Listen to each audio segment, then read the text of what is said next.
Thai protests push for real change. Student demonstrations in Thailand last year grew into nationwide protests, giving rise to a movement that demanded widespread political reform. By fall, the peaceful protests had grown in size and intensity despite the COVID-19 pandemic engulfing the capital, Bangkok.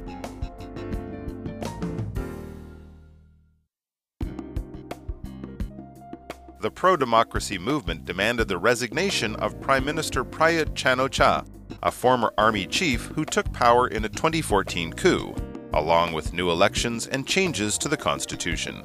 Many also pushed for reform of Thailand's strict lèse-majesté law, which makes insulting the monarchy a serious crime, punishable by up to 15 years in jail.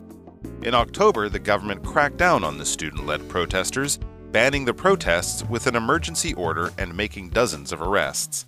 The crackdown failed to deter activists, however, and thousands of young people defied the order, continuing to gather around the country with renewed vigor. The government's response to the protests also led to greater criticism of the monarchy, which critics say has helped enable military rule.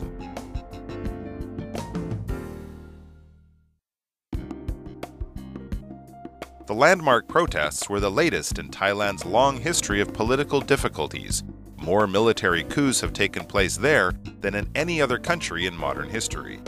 Perhaps the recent protests will bring about real change and put an end to Thailand's coup culture once and for all.